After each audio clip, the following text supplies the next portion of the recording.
لیکن یہ ہم نے جو بے دریغ کٹائی کی ہوئی ہے جنگلات کی، ہمارے پاس کو 3% رقبے پہ بھی پاکستان میں جنگلات نہیں ہیں، اور یہ 8-10% رقبے پہ کم از کم ہونے چاہیے، تب جا کے ہماری اس میں بچت یا فلاح ہوتی ہے۔ تو ایک تو سب سے بڑا فیکٹر جو ہے اس میں جنگلات کی کٹائی ہے۔ آپ نے بہت سے فوٹوز ویڈیوز دیکھی ہوں گی کہ ان پانیوں کے ساتھ بہہ کے آنے والی جو لکڑیاں ہیں وہ پانی نے نہیں کاٹی، درخت نہیں گرے، درخت تو گرتے ہیں تو وہ جڑوں سمیت گرتے ہیں، یا درمیان سے تنا ٹوٹتا ہے، یہ باقاعدہ آرے سے کٹے ہوئے ہیں، کٹر سے کٹے ہوئے درخت ہیں، لاگز ہیں جو انلیگل کٹائی ہوئی ہے۔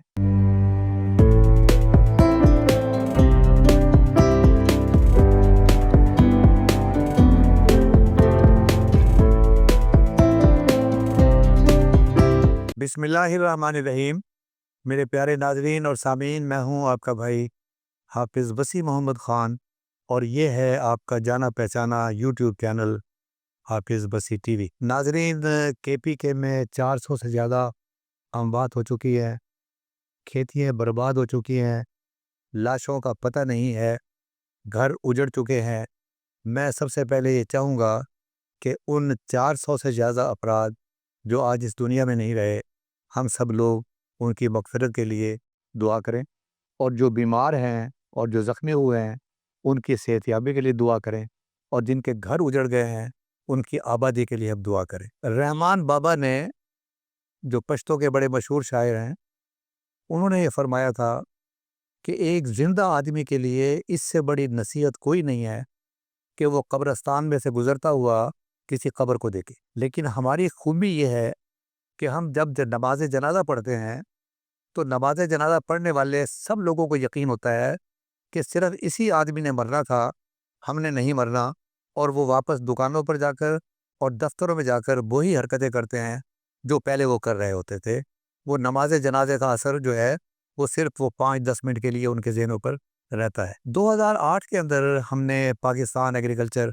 سائنٹسٹ فورم کے پلیٹ فارم سے ایک بڑا سیمینار کیا تھا، اور وہ تھا خانسپور کے اندر پنجاب یونیورسٹی کا جو کیمپس ہے، اور اس میں 5 وائس چانسلر اس میں شریک ہوئے تھے، اور وہ تھا کلائمیٹک چینج کے بارے میں۔ اب 2025 ہے، 2008 کو میں دیکھتا ہوں، اس کے بعد 2-3 مرتبہ بڑے بڑے سیلاب آئے،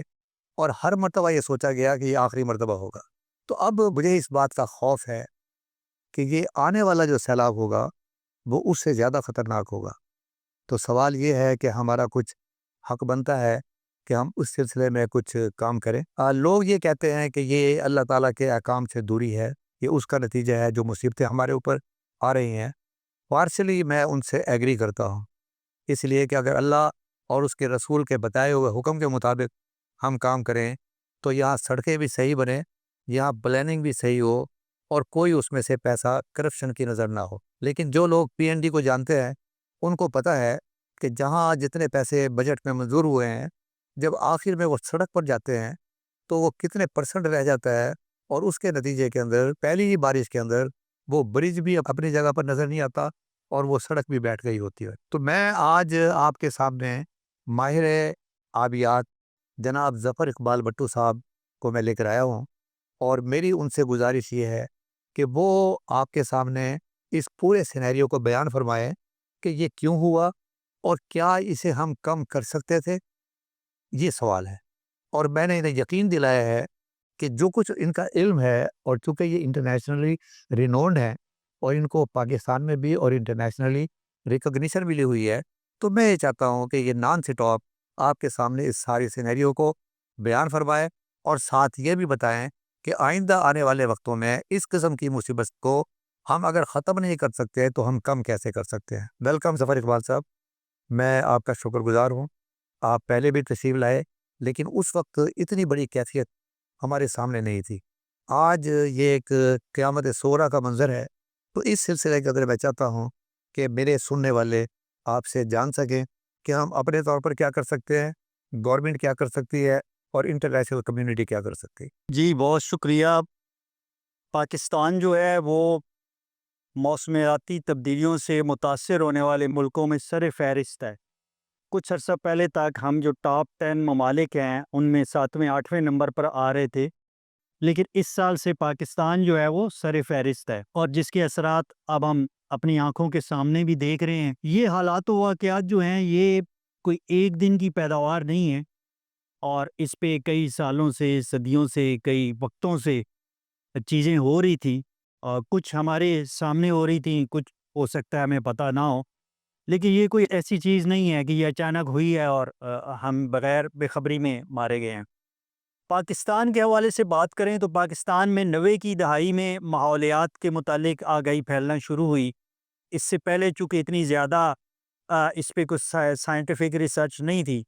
لیکن 90 کی دہائی میں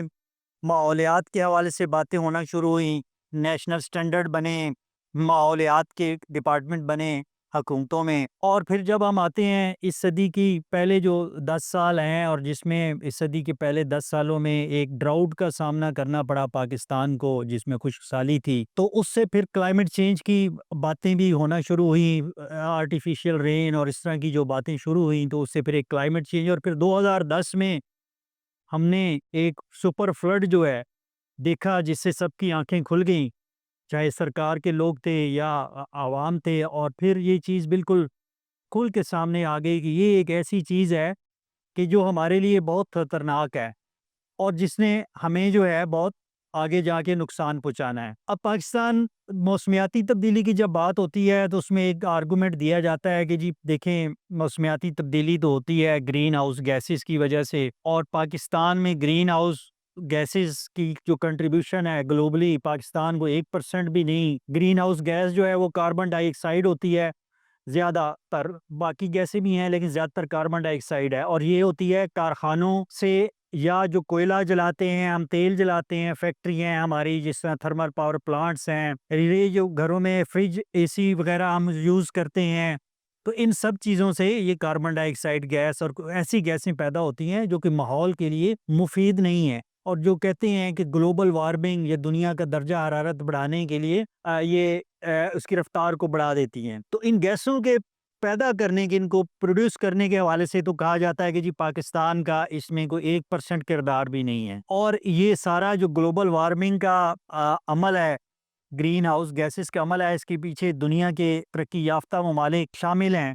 جس میں نمبر 1 پہ امریکہ ہے، کہ جو کہ دنیا کی 25% جو گرین ہاؤس گیسز ہیں یا کاربن ڈائی آکسائڈ ایمیشن ہے ان کا ذمہ دار ہے۔ یورپ ہے، یورپ 20-25% کاربن ڈائی آکسائڈ ہے،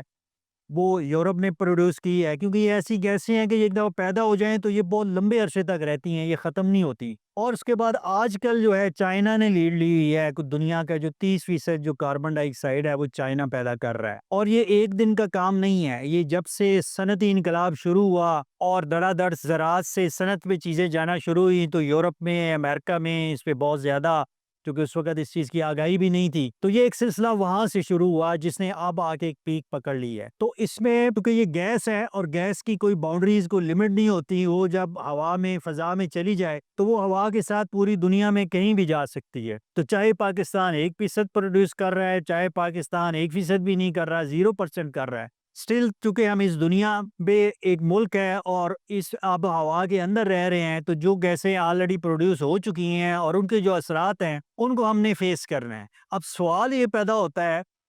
کہ پاکستان کتنی شدت سے ان اثرات کو کیوں فیس کر رہا ہے، یا نمبر 1 کیسے آ گیا ہے، اس کی کیا وجوہات ہیں؟ اس کی ایک وجہ تو موسمیاتی تبدیلی، میں نے کہا موسمیاتی تبدیلی کی جب ہم بات کرتے ہیں یا موسمیاتی تغیر کی بات کرتے ہیں، جس کو انگریزی میں کلائمیٹ چینج بھی کہتے ہیں، تو کلائمیٹ چینج میں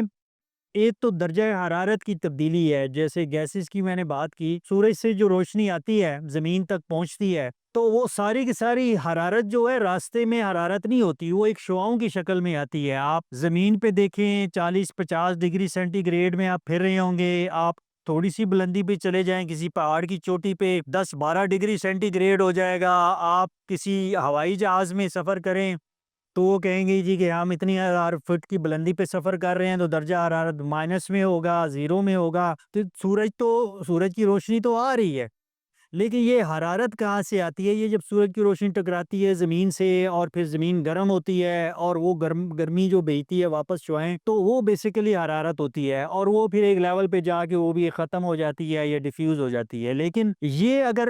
حرارت جو کاربن ڈائی آکسائڈ گیس جسے ہم کہتے ہیں گرین ہاؤس گیسیں کہتے ہیں، یہ اس حرارت کو زمین کے پاس روک کے رکھتی ہے، اس کو واپس جا کے ڈیفیوز ہونے سے روکتی ہے یا اس کا ٹائم کم کرتی ہے۔ اس کا رزلٹ کیا نکلتا ہے؟ رزلٹ یہ نکلتا ہے کہ زمین بھی زیادہ گرم ہوتی ہے، جیسے اب ہم سب دیکھ رہے ہیں کہ جی درجہ حرارت اضافہ ہو رہا ہے، گرمیوں کا دورانیہ بڑھ چکا ہے، سردیاں سکڑتی جا رہی ہیں، تو زمین کے ساتھ ساتھ جو زمین کے 1/4 حصے پہ خشکی ہے اور 3/4 حصے پہ سمندر ہے،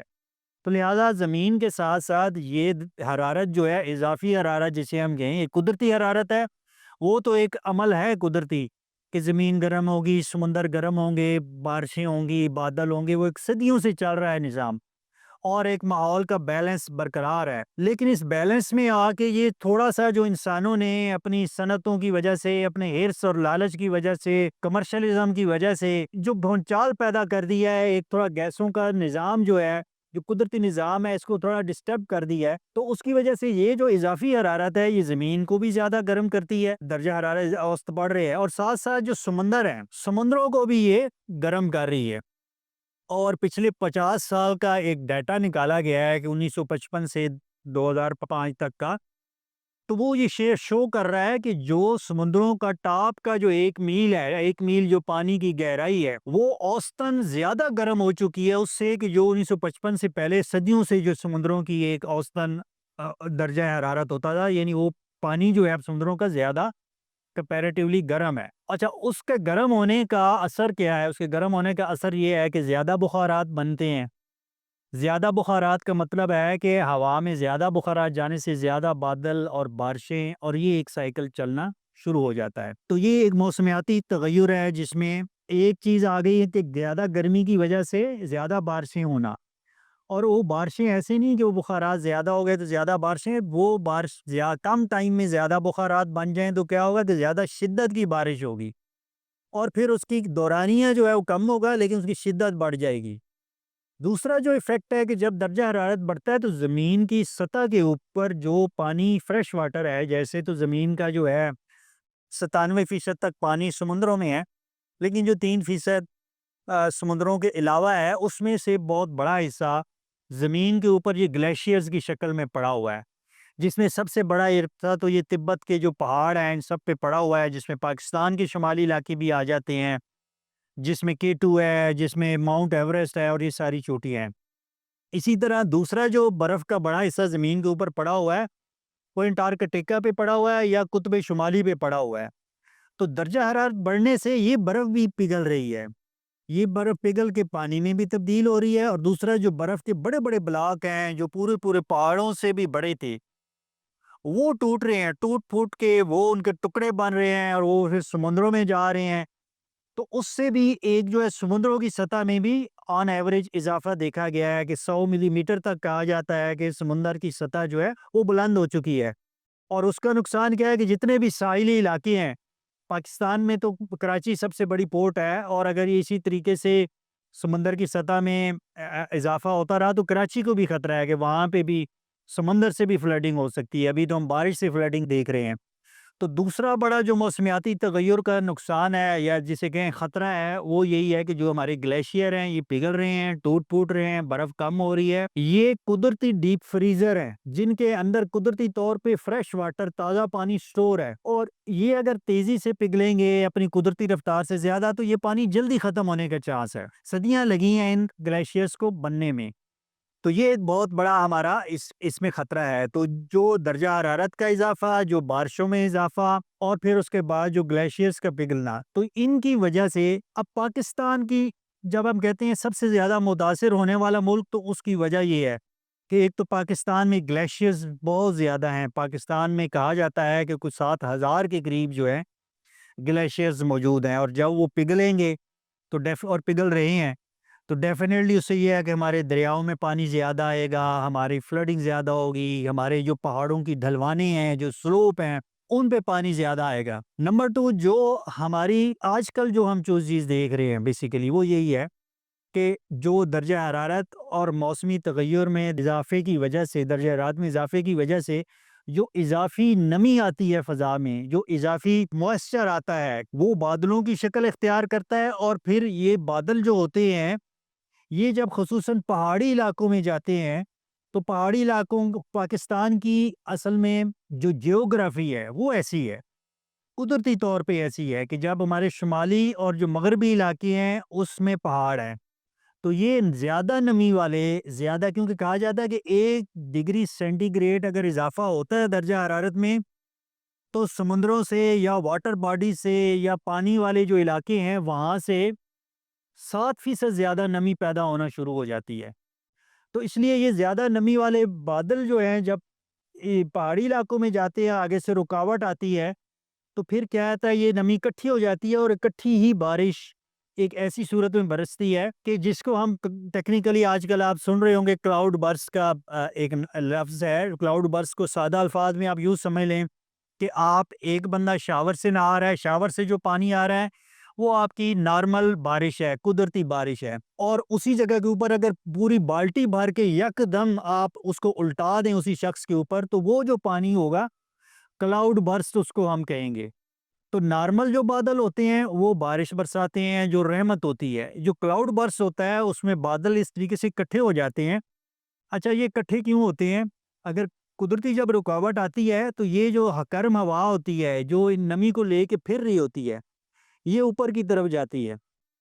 اوپر جو ہے بادل پھر رہے ہوتے ہیں وہاں پہ بھی ٹھنڈ ہوتی ہے، اور دوسرا ہمارے گلیشیئرز کی جو میں نے بات کی چوٹیوں کے اوپر درجہ حرارت ویسے بھی ٹھنڈا ہوتا ہے، تو یہ زیادہ نمی یک دم جو ہے یہ بن جاتی ہے موئسچر۔ جس طرح آپ گرمیوں کے موسم میں سٹیل کے گلاس میں پانی بھر کے ٹھنڈا پانی بھر کے رکھیں تو فوری طور پہ اس کے باہر نمی آ جاتی ہے، حالانکہ وہ پانی تو گلاس سے باہر نہیں آیا، وہ جو ماحول میں نمی پھر رہی ہوتی ہے اس ٹھنڈک کی وجہ سے وہ وہاں پہ پانی میں تبدیل ہو جاتی ہے۔ یا اے سی آپ چلاتے ہیں تو اے سی میں آپ نے دیکھا ہوگا کہ کمرے کے اندر اے سی چل رہا ہے اور باہر اس سے پانی کا فوارہ نکل رہا ہے، وہ وہی نمی ہوتی ہے، خصوصاً موسم برسات میں یہ آپ نے زیادہ دیکھا ہوگا۔ تو فضا میں یہ نمی جو ہوتی ہے جب یہ ٹھنڈی ہوتی ہے قدرتی عمل سے تو پھر یہ بارش بنتی ہے، لیکن اگر یہ بہت زیادہ نمی ہو تو پھر وہ کلاؤڈ برس کی شکل میں آ جاتی ہے، اور کلاؤڈ برس جو ہے وہ ایک قدرتی عمل ہے، وہ اس کو ہم نہیں روک سکتے۔ جزاک اللہ بٹو صاحب، آپ نے پوری فلاسفی بتائی ہے، سائنس بتائی ہے کہ یہ کلاؤڈ برس کیا ہے، کلائمیٹک چینج کیا ہے۔ میں اب آپ سے جاننا چاہتا ہوں کہ یہ جو کچھ کے پی کے میں ہو رہا ہے اس میں انسانی عمل دخل کا کتنا تعلق ہے، کہ اگر انسانی عمل دخل کوئی اور شکل اختیار کر لیتا تو یہ کیفیت نہ ہوتی جو آپ نے بتائی ہے۔ جی ایک تو وہ گلوبل چیزیں تو گلوبل ہیں کہ ملکوں نے کیا کرنا ہے، اپنی صنعتوں کو کنٹرول کرنا ہے اور گاڑیوں کے دھوئیں کو کنٹرول کرنا ہے، اور وہ ایک بہت بڑی چیز ہے جو حکومتی لیول پہ ہے، جو انٹرنیشنل لیول پہ ہے۔ اب جو ہمیں مسئلہ آ رہا ہے اس کو اگر دیکھیں تو دیکھیں جب آبادی کم ہوتی ہے یا اگر آپ کی جو دریاؤں کے راستے ہیں وہ کھلے ہوتے ہیں تو پھر ہو سکتا ہے کہ کلاؤڈ برس جو پہلے بھی ہو سکتا ہے کلاؤڈ برس ہوتا ہو لیکن وہ اتنا اس کے اثرات نہ ہوتے ہوں، لیکن اب اس کے اثرات اس لیے زیادہ ہیں کہ سب سے پہلا دیکھیں پہاڑوں پہ یا پہاڑی ڈلوانوں پہ جب کلاؤڈ برسٹ ہو گیا، بارش ہو گئی تو اس نے اس ڈلوان کے اوپر چلنا ہے، تو وہاں پہ اگر درخت ہوں گے، جنگلات ہوں گے، پودے ہوں گے، جھاڑیاں ہوں گی تو کیا ہوں گی کہ اس پانی میں قدرتی رکاوٹ بنے گی پانی کی فلو میں۔ جس طرح دریا میں آپ دیکھ رہے ہیں پل ایک لگا ہوتا ہے تو پل کے جو پلر ہوتے ہیں پانی ان سے ٹکرا کے تھوڑا رک رہا ہوتا ہے، تو یہ درخت یہ کردار ادا کرتے ہیں، پانی کے بہاؤ کو روکتے ہیں۔ پھر ان کے ساتھ جھاڑیاں ہوتی ہیں، تو یہ ایک قدرتی بیریئر ہوتا ہے اور وہ پانی رکتا ہے، اس کی سپیڈ کم ہوتی ہے، کچھ پانی سیپ ہو جاتا ہے، کچھ بکھر جاتا ہے، زیادہ ایریے پہ پھیل جاتا ہے تو اس کی شدت کم ہو جاتی ہے۔ لیکن یہ ہم نے جو بے دریغ کٹائی کی ہوئی ہے جنگلات کی، ہمارے پاس کو 3% رقبے پہ بھی پاکستان میں جنگلات نہیں ہیں، اور یہ 8-10% رقبے پہ کم از کم ہونے چاہیے تب جا کے ہماری اس میں بچت یا فلاح ہوتی ہے۔ تو ایک تو سب سے بڑا فیکٹر جو ہے اس میں جنگلات کی کٹائی ہے۔ آپ نے بہت سے فوٹوز ویڈیوز دیکھی ہی ہوں گی کہ ان پانیوں کے ساتھ بہ کے آنے والی جو لکڑیاں ہیں وہ پانی نے نہیں کاٹی، درخت نہیں گرے، درخت تو گرتے ہیں تو وہ جڑوں سمیت گرتے ہیں یا درمیان سے تنا ٹوٹتا ہے، یہ باقاعدہ آرے سے کٹے ہوئے ہیں، کٹر سے کٹے ہوئے درخت ہیں، لاگز ہیں جو انلیگل کٹائی ہوئی ہے۔ دوسرا جو ہے وجہ، وہ وجہ ہے کہ جب ظاہر ہے سبزہ نہیں ہوگا، درخت جھاڑیاں نہیں ہوں گی، درخت جھاڑیاں یہ کیا کرتے ہیں، جس طرح کنکریٹ میں ہم سریا ڈالتے ہیں اس وجہ سے ڈالتے ہیں کہ وہ ساری بجری اور ان چیزوں کو ایک یکجاں کر کے رکھتا ہے، سریے کا جو جال ہوتا ہے۔ جو درختوں کی جڑیں ہوتی ہیں یہ بہت دور دور تک زمین میں مٹی میں پھیلی ہوئی ہوتی ہیں، جھاڑیوں کی جو جڑیں ہوتی ہیں، تو یہ ایک وہ اس طرح کا جال بنایا ہوتا ہے انہوں نے مٹی کے اندر بھی، تو جتنا بھی تیز پانی کے ریلے ہوں یہ مٹی کے کٹاؤ کو روکتے ہیں، یہ پتھروں کے کٹاؤ کو روکتے ہیں اور مٹی اور پتھر کو نیچے جانے سے روکتے ہیں۔ تو جب درخت ہی نہیں ہوں گے تو زیادہ سپیڈ سے پانی آئے گا اور پانی پھیل کے بھی نہیں آئے گا، تو اس نے مٹی کا کٹاؤ بھی کرنا ہے، اس نے پتھروں کا کٹاؤ بھی کرنا ہے۔ اس کے بعد تیسری چیز جو ہے، جو ہماری پہاڑوں میں تھریشرز لگے ہوئے ہیں، کریشر لگے ہوئے ہیں، جو ہم پتھروں کی کٹائی کر کے اس کو بیچتے ہیں کمرشل اس کے لیے، تو اس میں بھی یہ ہوتا ہے کہ جو پہاڑ کا ایک نیچرل سلوپ ہے قدرتی، جہاں پہ پتھر پڑے ہوتے ہیں سکون سے اور نہیں ہلتے، لیکن جب اس طرح کی کٹائیاں ہوتی ہیں اور پھر پانی بے شمار آتا ہے تو وہ پتھر بھی اس کے ساتھ مل کے نیچے آنا شروع ہو جاتی ہیں، جو کہ کٹائی نہ ہوتی تو وہ پتھر وہاں پہ ہی پڑے ہوتے ہیں۔ اس کے بعد جب یہ پانی نیچے آتا ہے کسی دریا میں آتا ہے جہاں پہ اس کا راستہ ہوتا ہے قدرتی، اس پانی نے ظاہر ہے پانی نیچے کی طرف جاتا ہے، تو وہاں پہ ہم لوگوں نے گھر بنائے ہوئے ہوتے ہیں، کھیت بنائے ہوئے ہوتے ہیں، وہاں پہ ہم نے ہوٹلز بنائے ہوئے ہوتے ہیں، وہاں پہ ہم نے دریا کے راستے جو ہیں وہ بہت تنگ کیے ہوئے ہوتے ہیں، پھر ہم نے دریا میں کچرا پھینکا ہوا ہوتا ہے، اپنا پورا جو سیوریج کے سسٹم ہے وہ اس کے اندر پھینکے ہوئے ہوتے ہیں۔ جو لوگ سیر و تفریح کے لیے جاتے ہیں انہوں نے پلاسٹک کے شاپر اور ریپرز اور ڈائپرز تک اور پتہ نہیں کیا کیا چیزیں اس میں پھینکی ہوتی ہیں، تو یہ ساری چیزیں مل کے دریا کے یا پانی کے قدرتی راستے کو اور تنگ کر دیتی ہیں۔ اب ایک طرف تو ہمارے پاس موسمیاتی تبدیلی کی وجہ سے پانی زیادہ آ رہا ہے، کم وقت میں آ رہا ہے، اوپر سے اس کو جنگلات بھی نہیں روک رہے، پھر وہ مٹی اور پتھروں کا کٹاؤ بھی زیادہ کر کے لا رہا ہے، اور نیچے سے ہم نے اس کے راستے بھی تنگ کیے ہوئے ہیں۔ تو کیا ہوگا؟ اس کا رزلٹ یہی ہوگا جو میں اور آپ آج کل ویڈیوز میں دیکھ رہے ہیں، یہ بہت افسوسناک ہے، بہت اندوناک ہے، انسانی جانوں کا ضیاع ہوا ہے، لوگوں کے کاروبار اور گھر تباہ ہوئے ہیں۔ لیکن اس پہ ہمیں سوچنا ہوگا کہ کم از کم یہ جو تباہی ہوئی ہے، اس طرح کی تباہی ہوئی ہے، یہ ہم روک سکتے تھے، روکی جا سکتی تھی، اور بڑے جو ترقی یافتہ ممالک ہیں یا جو کچھ سوچ سمجھ شعور رکھنے والی قومیں ہیں، انہوں نے یہ کیا ہوا ہے کہ انہوں نے دریائی راستوں، پانی کے راستوں، بارش کے راستوں کو نشاندہی کر کے ان کو ڈکلیئر کیا ہوا ہے کہ یہ ہمارے گرین زون ہیں یا ریزرو ایریا ہیں یا یہ پانی کے ریزرو راستے ہیں۔ تو ان راستوں کے اندر نہ کوئی پختہ تعمیر ہو سکتی ہے، نہ کوئی گھر ہوٹل بن سکتا ہے، اور نہ اس طرح، اور وہاں پہ کسی بھی قسم کا کام کرنا ہوتا ہے تو اس کام کے کرنے سے پہلے باقاعدہ اس چیز کا خیال رکھنا ہوتا ہے کہ کسی بھی قسم کے وہاں پہ کوئی گراؤنڈ بن رہا ہے یا کچھ بھی ہو رہا ہے، اس سے پانی کا راستہ جو ہے وہ تنگ نہیں ہوگا، وہ نہیں رکے گا۔ تو صاحب میرا سوال آپ سے یہی ہے کہ کٹے ہوئے آپ نے بڑے پیارے انداز کے اندر بڑے اچھے طریقے سے آپ نے بتایا کہ ان درختوں کو جو پانی کے ساتھ رڑک کر آئے ہیں اور ایک جگہ پر آ کر جہاں رکاوٹ ہے وہاں کھڑے ہو گئے، پتہ چلتا ہے کہ وہ ہزاروں کے حساب سے ہیں۔ آپ نے فرمایا ہے کہ وہ جڑوں کے ساتھ نہیں ہیں، وہ لگتا ہے کہ باقاعدہ کٹے ہوئے ہیں۔ اسی طریقے سے آپ نے فرمایا کہ عین دریا کے کنارے یا دریا کے اندر مکان اور ہوٹل بنے ہوئے ہیں۔ آپ نے یہ بھی فرمایا کہ جگہ جگہ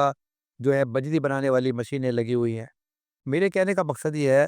کہ اس ملک میں کوئی قانون بھی ہے یا نہیں ہے، یا میں جہاں مرضی ہے میں سڑک کے عین درمیان میں مکان بنا لوں، میں جہاں مرضی درخت کٹوا لوں۔ فارسٹ ڈپارٹمنٹ ہے، بلین ٹریز سونامی بھی آیا تھا، اچھا اس میں بھی پتہ چلا کہ وہ 40% تو لگے ہیں، لیکن سروائیول ریٹ شاید اس کا 10% بھی نہیں تھا۔ تو مجھے اس کے بارے میں بتایا کہ قانون کیا کہتا ہے۔ جی، قوانین موجود ہیں اور بہت اچھے قوانین ہیں، بائی لاز ہیں، جتنے بھی واٹر ویز ہیں یا جتنے بھی پانی کے راستے ہیں یہ قانونی طور پہ گورنمنٹ کی پراپرٹی ڈکلیئر ہیں، اور جو بھی گورنمنٹ کی پراپرٹی یا ملکیت کو چھیڑنے پہ اس پہ سزا ہوتی ہے، وہ ہو سکتی ہے۔ اس کے بعد محکمے بنے ہوئے ہیں، بہت بڑے بڑے محکمے بنے ہوئے ہیں، جیسے جنگلات کا محکمہ علیحدہ ہے، ہمارے پاس فیڈرل فلڈ کمیشن علیحدہ ہے، ہمارے پاس صوبوں میں محکمے آبپاشی ہیں جو پانی سے متعلقہ ساری چیزوں کی خیال رکھتے ہیں، ہمارے پاس لینڈ اور ریونیو کے محکمے ہیں، ہمارے پاس ماحولیات کا محکمہ ہے، ہمارے پاس ٹورزم والوں کا محکمہ ہے۔ تو یہ بہت سارے محکمے ہیں اور ہر محکمے کا اپنا ایک قانون اور سب کچھ موجود ہے۔ اصل چیز جو ہے رول آف لا یا قانون پہ عمل درآمد کی ہے۔ اگر عمل درآمد کہیں پہ ہوتا بھی ہے تو وہ کمزور پہ تو ہو جاتا ہے، لیکن کوئی پاورفل ہے، کوئی طاقت والا ہے تو اس کے لیے قانون کچھ اور ہے، اور جو کمزور ہے اس کے لیے قانون کچھ اور ہے۔ تو اصل میں یہ ہمارا انسانوں کا یہ حرص اور لالچ ہے اور نا انصافی ہے جس کا رزلٹ آج ہم دیکھ رہے ہیں۔ ابھی بھی اس ماحول میں آپ نے کل بھی دیکھا، بہت ہائی پروفائل وزٹ بھی ہو رہے ہیں اور بلند بانگ دعوے بھی ہو رہے ہیں، اور کہا جا رہا ہے کہ جی ہم دریاؤں کے پانی کے راستوں کو بالکل صاف کر دیں گے اور اس پہ کوئی ٹالرنس نہیں ہوگی۔ 2022 کا فلڈ بھی آیا تھا، ملک کا 5واں حصہ جو ہے وہ سارا فلڈ میں آ گیا تھا، اس وقت بھی اس طرح کی باتیں ہوئی تھی، لیکن یہ دوبارہ آ گیا 2025 میں، اور یہ ہر سال ہوتا ہے۔ تو اصل چیز ہے عمل درآمد کی، دیکھتے ہیں اس پہ عمل درآمد کتنے پرسنٹ ہوتا ہے، وہی ہمیں بچائے گا۔ ادروائز تو یہ ہر آنے والا جو ایونٹ ہے یا ہر آنے والا جو واقعہ ہے وہ پچھلے سے شدید ہوتا جائے گا۔ بٹو صاحب، میں آپ کا شکریہ ادا کرتا ہوں۔ آپ نے یہ بتایا ہے کہ یہ جب تک مختلف مافیاز کے ہاتھ میں ہم ہیں، اور جب عملی طور پر دیکھتے ہیں تو پتہ یہ چلتا ہے کہ امپلیمنٹیشن آف لا کہیں بھی نہیں ہے۔ بالکل بٹو صاحب نے صحیح فرمایا کہ امپلیمنٹیشن کمزور پر ایک دم،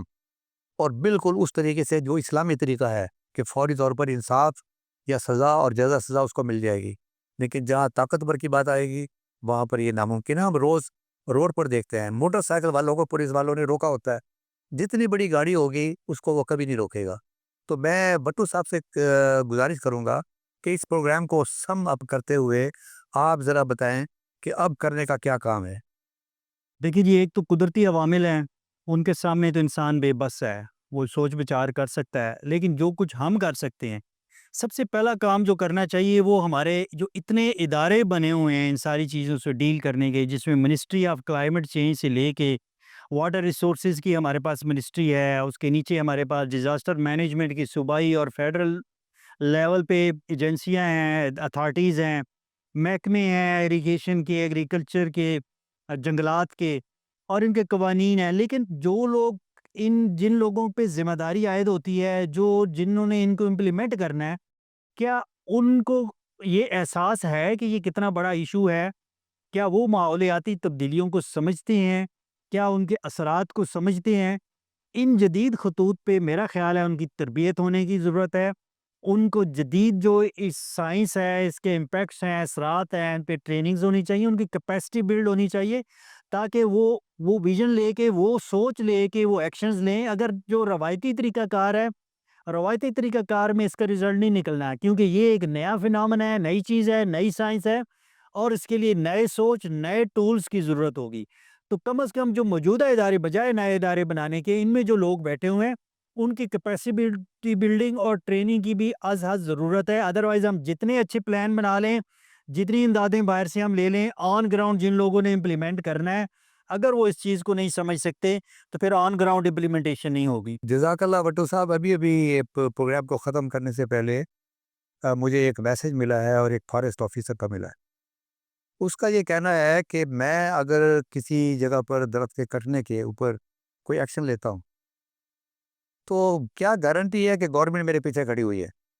وہ جو مافیا کے جو لوگ ہیں وہ مجھے وہاں ذلیل کریں گے، میرے بچے وہاں پر رہتے ہیں، اور گورنمنٹ کی طرف سے یا میرے ادارے کی طرف سے کوئی گارنٹی نہیں ہوگی، بلکہ لوگ یہ کہیں گے کہ تو بیوقوف تھا، تجھے پتہ نہیں ہے وہ آدمی کون ہے۔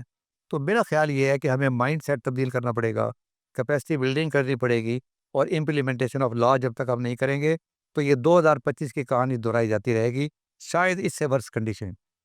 ناظرین، میں بٹو صاحب کا شکریہ ادا کرتا ہوں،